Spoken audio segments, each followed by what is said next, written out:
Good afternoon, everyone. Frank Sulkowski here at WJCL 22 News. Georgia Governor Brian Kemp going to give an update on the COVID-19 outbreak here in the Peach State. Let's go ahead and take you now to Atlanta and listen in. If you have them. Before I begin the weekly briefing, I want to provide a quick update on the Ahmaud Arbery case. As you know, over the past few days there have been several important developments. As many of you know, the Georgia Bureau of Investigation officially became involved in the case on the evening of Tuesday, May the 5th. Less than 2 days later, on Thursday, May the 7th, Gregory and Travis McMichael were arrested for felony murder and aggravated assault of Ahmaud Arbery. Both men are currently jailed in Glenn County. On Friday, May the 8th, that would have been Ahmaud's 26th birthday.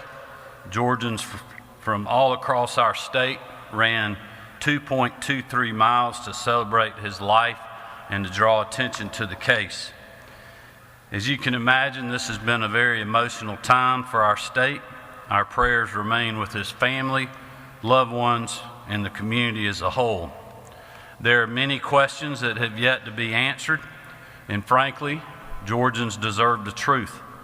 Attorney General Chris Carr announced yesterday that Cobb District Attorney Joyette Holmes will lead the prosecution.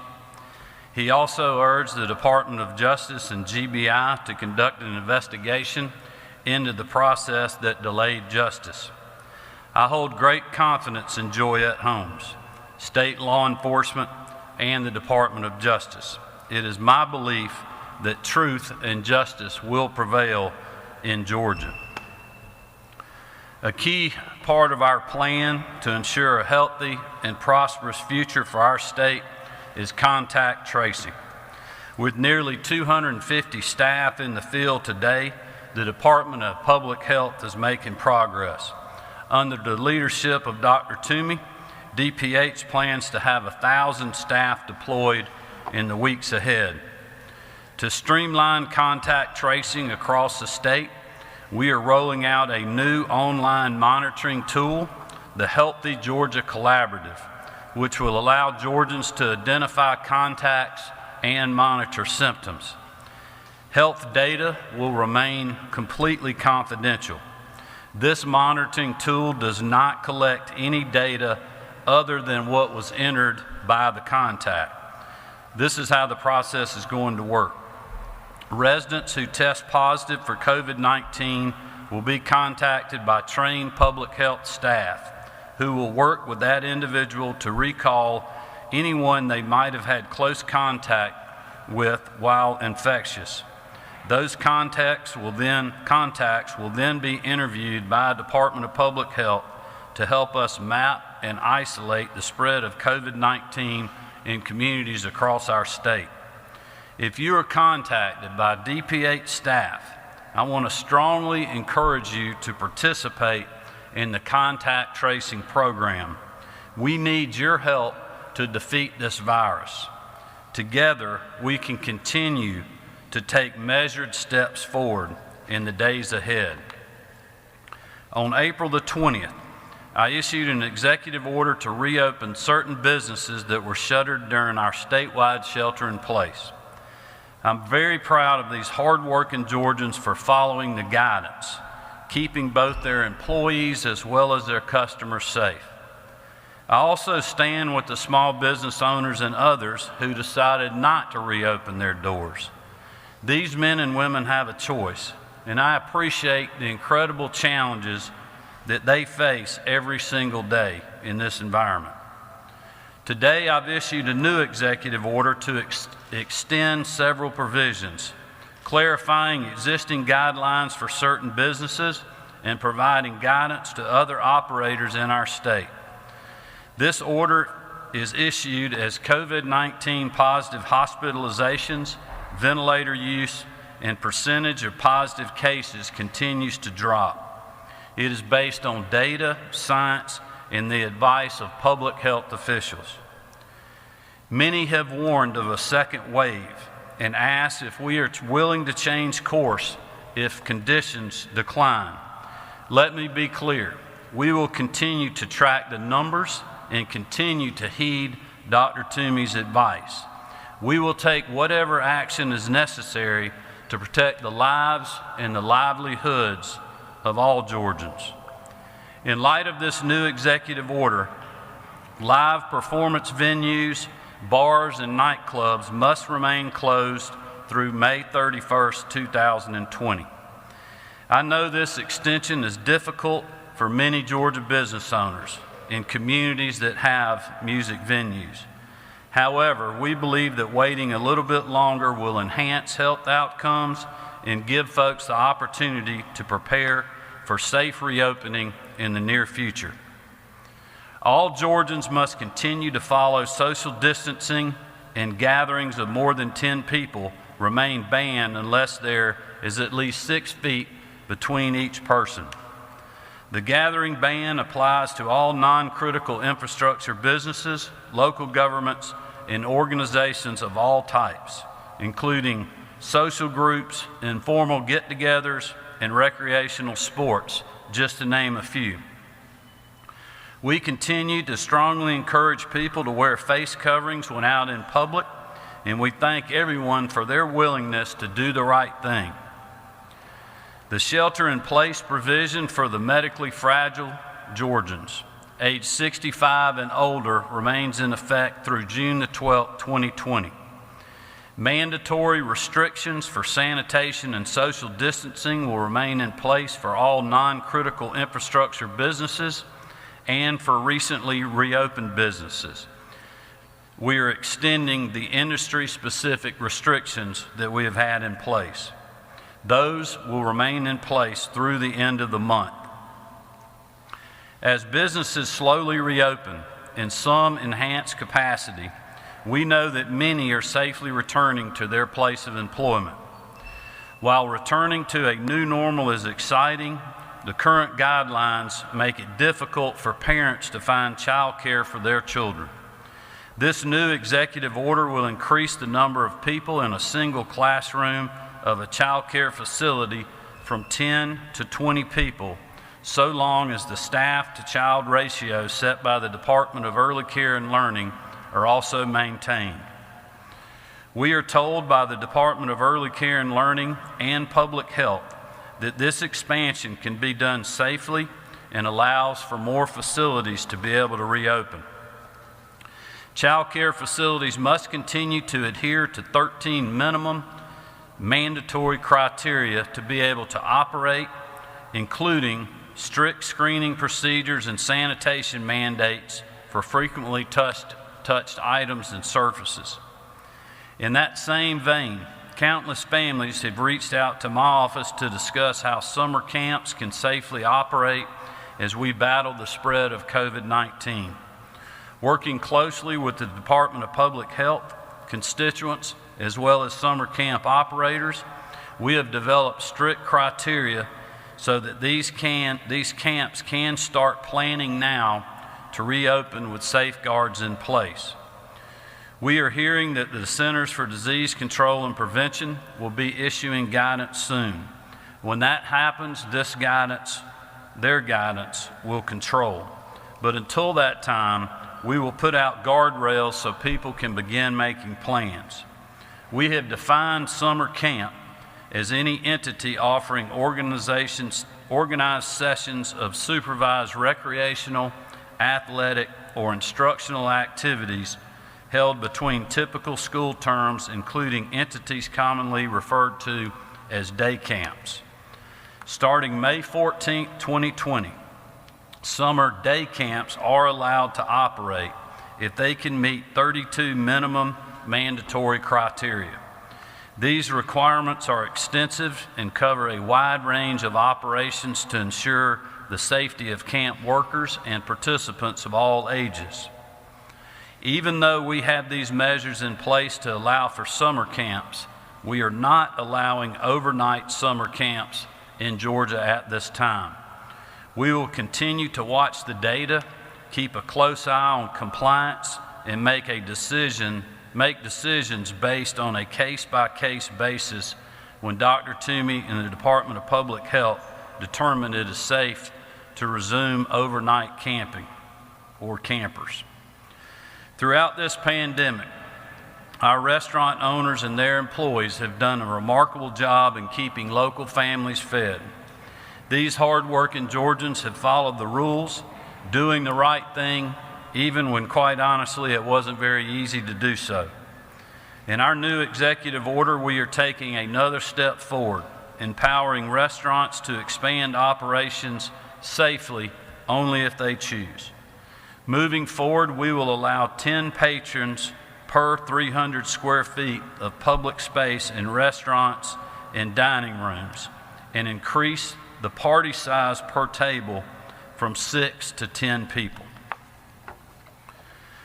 For gyms and fitness centers, we have made some minor revisions to the mandatory criteria, all based on public health guidance to allow for enhanced flexibility. But strict social distancing and sanitation rules will still apply across the board. This crisis, as you know, has been an unprecedented challenge for state government. Agencies have met this challenge and continued to provide critical services to the people of Georgia. I'm proud to the thousands of state employees who have done an incredible job teleworking and adapting to the new normal.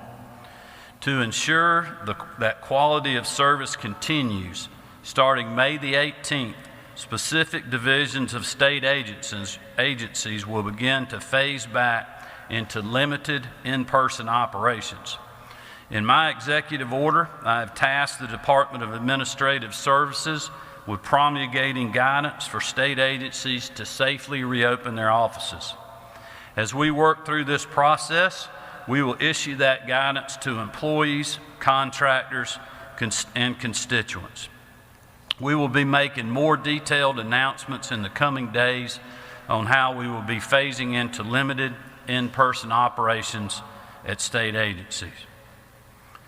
I'm very thankful to President Trump, Vice President Pence, the Coronavirus Task Force for their leadership as we continue to fight the spread of COVID-19. As of noon today, Georgia has received our first shipment of remdesivir from the federal government. We have received 30 cases with 40 vials of the drug per case, and we will be working with officials in the Department of Public Health to determine how it will be distributed. We also deeply appreciate the equipment and supplies that we have received from the Trump administration, including our May shipment of testing supplies. We had a great call yesterday with the Vice President, as well as many governors from across the country, and we certainly look forward to working with all of them in this continued partnership. During that call, the White House issued a call to action encouraging states to aggressively test nursing home residents and staff over the next 2 weeks. Thankfully, we've been doing a lot of that here in Georgia for several weeks, compliments of the Georgia National Guard. I certainly want to thank General Cardin and his troops for a job well done. As of today, they have tested 46% of nursing home residents and 24% of the staff at those facilities. We estimate that there are 46,000 people who still need to be tested. In total, the Guard has tested 142 nursing homes, and they continue to move forward like they have with their infection control mission until that mission is complete. Speaking of testing, I did want to mention again that testing is available to all Georgians, regardless of whether you have coronavirus symptoms. Anyone can call their local health department to get scheduling for a test. They can also download the Augusta University Express Care app, visit augustahealth.org, or call 706-721-1852. Staff will schedule your visit to one of our 105 state-run testing sites around Georgia. The percentage of positive cases for COVID-19 continues to drop even as we ramp up our testing, which is certainly an encouraging sign. But here are a few things that everyone needs to know about the data as we move forward. Many healthcare facilities and labs are not reporting negative test results to the state. We are working with them to get this data collected and published. And also, as we aggressively test more nursing homes and long-term care facilities, we may see a sharper increase in positive test results. However, by doing this, it will allow medical providers to intervene earlier and try to mitigate adverse outcomes among the most vulnerable of our citizens. Right now, nursing home, assisted living, and personal care home residents and staff make up 18.5% of our positive cases, and 49% of the total deaths involve nursing home, assisted living, and personal care home residents. We ask everyone to continue to protect the elderly and the medically fragile as we continue to work around the clock to ensure quick, convenient testing is available for all Georgians. Before I end this briefing, I want to emphasize a few points. Every day we are seeing reports that more and more people are holding off important medical screenings and vaccinations out of fear of exposure. Yesterday evening, I read a Wall Street Journal article that new cancer diagnoses have decreased a staggering 30%. Please do not risk your health by delaying important appointments or treatments. Medical providers and healthcare facilities are open and they have safeguards in place for their patients. I also want to renew the call to action for all Georgians to heed the advice of public health officials, avoiding large gatherings and helping slow the spread of COVID-19. Your cooperation is making a difference in saving lives. Finally, I want to give a shout out to two hardworking Georgians who have continued to work tirelessly to help us keep everyone informed through this pandemic. Aaron Shoemaker and David Cowan report for duty to provide American Sign Language interpretation for deaf and hard of hearing Georgians at a moment's notice. Their efforts are vital as we work together to stop the spread of COVID-19 and to put Georgians back on a path to prosperity. So Aaron and David, thank you so much for your tireless work during this pandemic. And with that, I'll open it up for questions. And as I said, we have General King, General Cardin, Director Bryson, Commissioner Frank Berry, and Dr. Toomey available too if anybody needs them. Governor Kemp, thanks so much for this. Question for you, how concerned is Georgia in terms of folks from other states coming in, and what's being done to sort of manage that, if anything? Well, I'm not overly concerned about that. I know that's been an issue kind of early on when there was a lot of air travel. Certainly that's been drastically cut.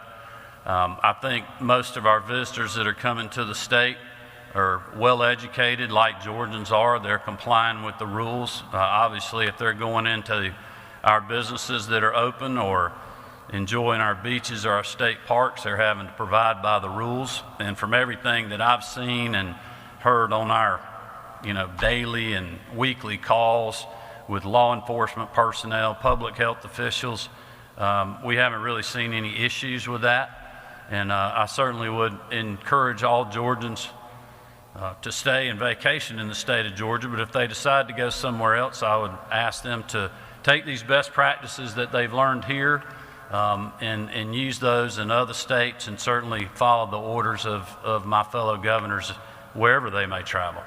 And real quick, Dr. Toomey had a question about data reporting. We looked at the Department of Health website, and I believe the first death now shows the death in Georgia was March 5th, not March 12th. Can you elaborate a little bit about that? Because I think when we first reported it was March 12th. The website now says March 5th. So we just wanted some clarity on that. No, and I'll have to get back to you exactly what that change is about. We have been working to update and increase the capacity of our website and to allow to have it be more visually impressive and easy to access. And I'll have to ask the webmasters as to what might have led to that change, because I honestly don't know. Thank you. Governor Kemp, thanks for taking time to speak with us today. Tyreek Lynn with Tyreek on the Move. My question to you is, since things are reopening, more people are, deciding to come out, and you said that everyone can get a test. What are some new goals right now that you have in store for the next coming weeks? Well, I think, we still have to continue to move the needle on testing. Very thankful, as I said, for the Trump administration and the vice president, really his whole part of the team, the shipments that Homer and the team have gotten, General Cardin's work to really ramp up testing. I mean, right now, we have tested 262,179 Georgians. That's 2.47%. So we have really moved the needle in the last 3 weeks as I felt like we needed to. I charged Dr. Toomey and General Cardin and our whole team with making sure that we did that. But we got to continue to do that. Obviously, we're going to be focused on the long-term care facilities, specifically the nursing homes, and we're strategizing on how to deal with that right now. Actually, General Cardin, I think him and his crew were at a nursing home or long-term care facility today, as a matter of fact. But we've also got to continue to get the troops on the battlefield, if you will, for contact tracing. That is something that I've also charged Dr. Toomey with. That's what she's been doing for, I guess, almost 40 years now. And she knows what to do. She's hiring the people to do it. I think we have a lot of resources available to us with great, hardworking people in the state of Georgia that are willing to help us with that. We're also, we're doing this now in all 18 public health districts, so it's not like we're going to do this in a few days. That's actively going on now with around 250 people. We're also implementing the technology piece of that, it's not something we can just flip a switch on and it be working, everywhere, but that's in the field, and I'm sure that she'll be giving us more updates in the days ahead about that. But I feel much better about where we are on that piece. And then we got to continue to stay focused on any potential hotspot. I think a good example is, I was in Albany a few days ago looking at the mobile hospital unit, and I mentioned down there in Albany that I felt like Hall County was an issue that we were concerned with at the time, and there was a lot written about that being Georgia's next hotspot. The numbers there are really starting to flatten, potentially go in the right direction. General King has done a tremendous amount of work working in the Latino community up there to raise awareness about the virus. Dr. Toomey has been up there working with the local public health officials. We've engaged the business community, the elected leadership up there, the community leadership, the neighborhood leadership where the spread was happening. And it was a fairly contained environment. And so really through those processes and that work that we have done, dealing with the Albany situation and other places like Upson County and Carrollton and the Rome and Cartersville area, we were able to jump on that very quickly. We're not out of the woods yet. We're continuing to throw a lot of resources up there, including sending temporary medical personnel up there to help with the hospital. But we're in really good shape up there. We got to keep hunkering down up there. And I know General King is going to be up there again Friday, and there's just a lot of good things going on. So we have to continue to focus on areas like that, or if we have any other areas that pop up. And I think we're in a great place to do that now because of the hospital bed capacity, the number of ventilators we have. I was talking to Director Bryson this morning about our PPE supplies. The one thing that we were concerned with was surgical gowns. We're seeing that market free up. So we're in really good shape, I think, on PPE right now. And so we're just in a good place. We just want to keep these numbers moving in the right direction. Thank you. Governor, how does the state plan to distribute the remdesivir? Yeah, I don't know if Dr. Toomey might want to add something to that. I mean, we literally just got it today. Public Health is working on the protocols for the distribution. I believe there's some federal guidance with that on, the people that get it, how they have to deal with it and report to help with the clinical part of that. I don't know, Dr. Toomey, do you want to? I just very quickly say we'll be pulling together a team to look at this, including health directors. We want to ensure that hospitals, particularly those hardest hit, have access to this drug. It will go to hospitals, it won't go to other providers. And so we want to create a consistent algorithm that will be the most fair and provide the most impact in those hardest hit areas, as well as those smoldering areas that continue. And so we'll get that out, we hope, in the next day or two. And Governor, just to be clear, on long-term care, will owners of these facilities be required to have their residents tested? Well, we're talking about, I think, nursing homes specifically. So our charge is to test them. You know, if the owners don't want to participate in that, I think that would be something I might let Commissioner Berry speak to, or perhaps General Cardin. Frank, do you want to mention how that would work?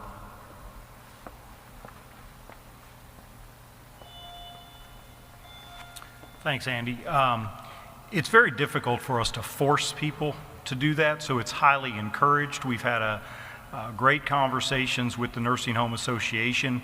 I think we will get a tremendous amount of cooperation with that. Unless there is some federal mandate that forces them to comply, I don't believe that we can force them as a state. But hopefully through the cooperative agreements that we have in place now, they'll be willing to do that. Thank you. I would just mention, too, that we've had great conversations with the association, and they are really working with us on the situation, and we're grateful for that. Governor, as you were speaking, the Speaker of the House sent out a memo saying the session will start in June. My question is, with a multi-billion-dollar deficit, a hole in the budget, are you willing to consider tax hikes, fee increases, other than budget cuts to help fill in the gap? Well, I don't want to get into the specifics of what might be legislative during session. That'd be something that has to start in the House, and there's a lot of issues that being thrown around. You know, what the General Assembly takes up, I wouldn't want to speculate on that. We're continuing to work with the appropriations chairs every day, really watching our revenue numbers and what that's going to look like in the next couple of weeks and as we get toward the end of this month. But I would just say, from a budget perspective, my priorities are going to be the same they were the last press conference. You know, supporting our educators, continuing to stand up for our hardworking teachers as we come out of this really tough economic situation that we're going to have. An educated Georgia from a workforce perspective is going to be as important as ever. Obviously, we've got to continue to put a focus on health care in our state, and I think we have all seen how important public safety is in our state, and that is where my priorities have been and where they will continue to be. And what that looks like with the numbers and the revenue and what happens with the federal government and potential new guidance for the CARES Act, or if there's a fourth stimulus, I really wouldn't want to speculate on that at this point. Hi, Governor Kemp. Hope Ford with 11 Alive. What would you say to members of the community who are hoping for a discussion about a hate crime law in Georgia following the death of Ahmaud Arbery? Well, I'd say, you know, first, anything legislatively, we continue to look forward to working with the General Assembly on whatever that is. You know, there's all kind of bills that are out there in play right now, the hate crimes legislation being one of them. I know that the Lieutenant Governor and Speaker have both been talking about that, and we look forward to working with them on all things legislative on June 11th. Thank you.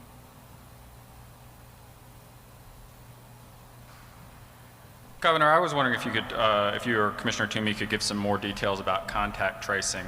Can you give us any idea of, are all new cases at this point being contact traced? And if not, what share are being traced? And can you give us any idea of what kind of capacity we have each day to trace cases? I'll let Dr. Toomey speak to that.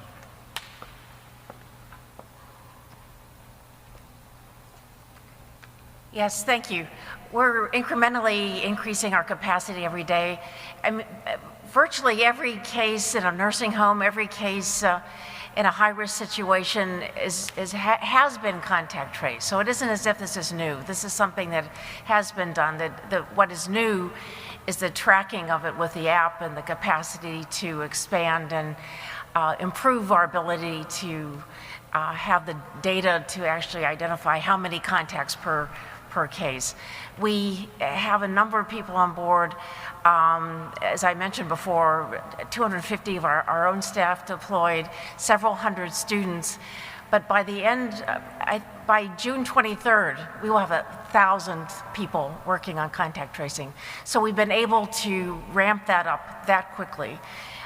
We have training capacity already. We've been able to get 2 staff from the CDC Foundation. So they've hired them and placed them to help us with the deployment as well as the training, 2 additional staff, as well as several epidemiologists to oversee the process, and additional contact tracers as well. We are developing videos, and I hope in a future meeting, not only can we perhaps show the videos at one of these press conferences, but actually demonstrate the app to show how that works. And so I can't tell you, is every single case is being interviewed, and every single case is being asked about contacts. We just rolled out this app throughout last week, so it's fully deployed throughout the state. And we will be providing that data on an ongoing basis as we move ahead, but we will have more and more contact tracers, which will give us more capacity to do not only just these interviews and follow-up, but what I talk about, social networks, being able to look more broadly at some of the networks where people have been exposed and be able to do more aggressive intervention and education in the community.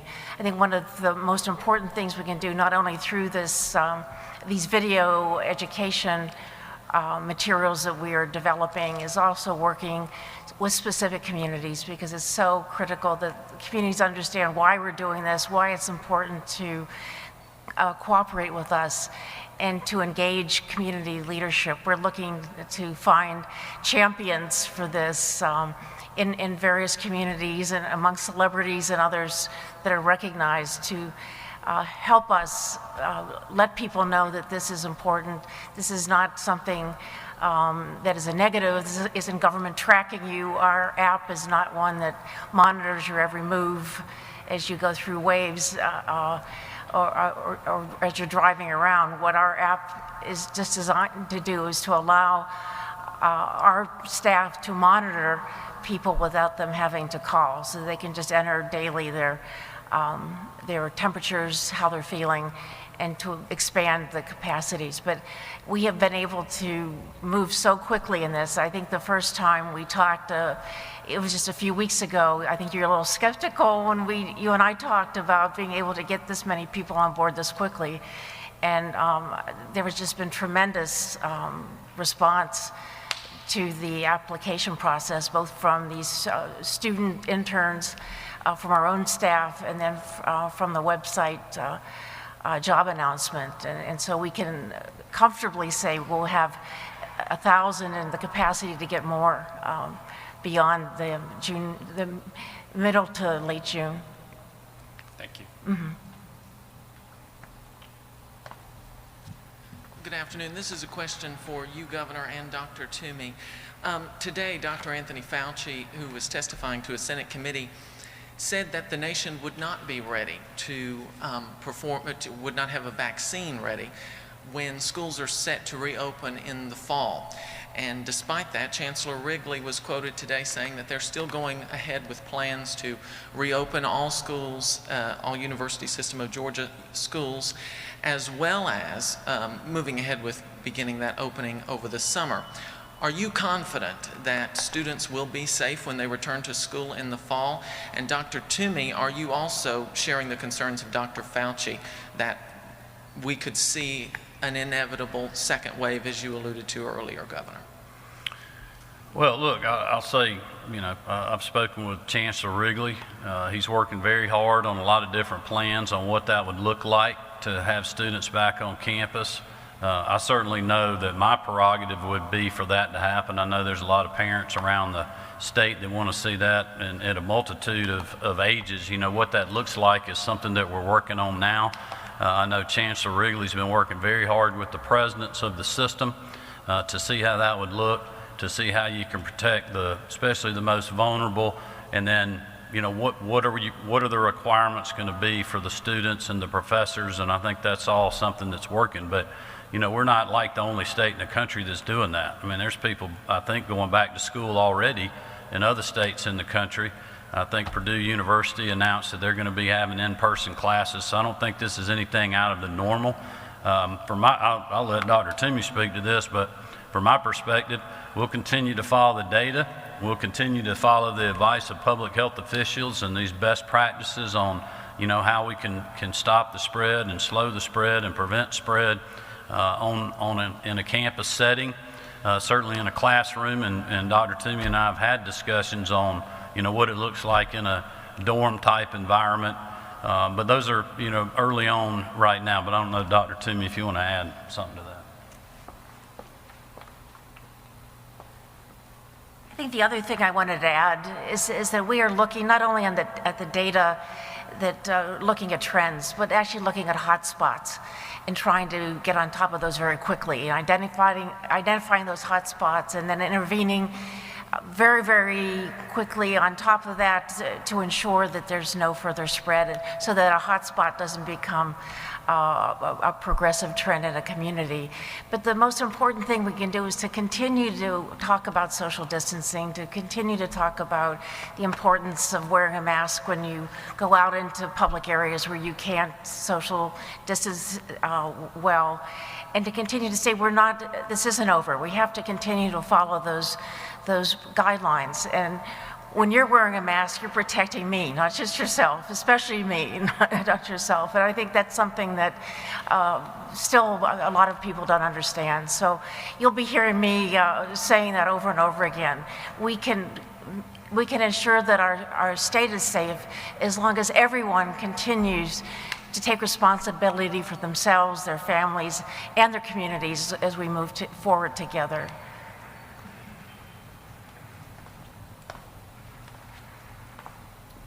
Hey there, greetings, Governor Kemp, Dr. Toomey. It's kind of a political question, and I know you're not up for re-election, but you know we're less than 6 months away from the election. Washington Post poll had your response at 39% approval to the coronavirus. Any thoughts on that? No, I'm not too concerned about a Washington Post poll today. I'm concerned about focusing on two battles we're fighting right now. One, to stop the spread of COVID-19, and number two, the economic battle that we're in to bring our economy back in our state. Thank you. And quick question for Dr. Toomey. So Dr. Toomey, I was talking with a doctor today who mentioned remdesivir, and I know the state is going to get more supplies. He said he and other doctors have had concerns about it, that it might not be effective or it might be even harmful in some populations, that there are many questions about it. What do you say to that as a medical professional? Well, I think we will, before we fully deploy, we will learn as much about it as we can. What it appeared to do is shorten the length of the illness in hospitalized patients, which is good news. If it can mitigate some of the severity of the illness and shorten the illness, and clearly we will be very closely monitoring. But our own Emory University Hospital did some of those very trials, and we will be relying on their experience and their expertise to help us, even as we develop guidelines for how it's going to be used. So we would certainly not be recommending its use for anyone who was identified as being potentially at risk from that. And I just want to also reflect on the fact that I'm not an elected official, so I'm answering as a... Right, that's what I'm saying. No, as a I know, medical I'm answering as a public health, a passionate public health official. Thank you so much.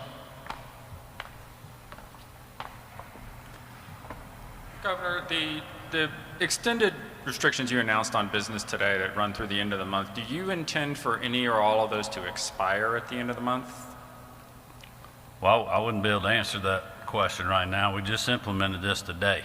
So, you know, we're going to do like we did the last time we had the order. We're going to continue to watch the numbers. I think it's important for people at home to realize, and folks that are tuning in, that the data is always a couple of weeks behind. So we're just now really being able to dig into the data from the move I made a couple of weeks ago. You know, you have a pretty good feeling of where you think that data is based on other things that we're looking at every day, you know, besides all these different models and graphs and just the, you know, the day-to-day information on the Department of Public Health's website, which gives us a really good guide, especially the information that they're putting up every day. But also just, you know, I've had constant communication with especially Metro hospital CEOs and actually CEOs from all over the state, hospital CEOs from all over the state, and that data continues to look very good. So regardless of, you know, the number of new cases that we may be seeing in a day, if there's a, you know, pretty heavy day or maybe not so heavy, but then you also see your critical care beds, the availability, I guess the critical care beds in use is going down, so it gives you more availability. Regardless of what some model or some graph or whatever tells you, it just tells you whatever's happening out there, nobody's going to the hospital because of it. And that's what we want. I mean, that's what we said early on, that the targeted response that we've had to be responsible, to be methodical as we, you know, moved into the restrictions, and now as we're methodical as we move out, we learned early on, we've got to protect the vulnerable, the people that are most at risk. I think you're seeing in that in our testing now going to, you know, a lot of African American communities, a lot of the nursing home facilities that are in South Fulton and other areas that are, you know, unusually susceptible to COVID-19, focusing, you know, General King and his team focusing in the Latino community up in Hall County.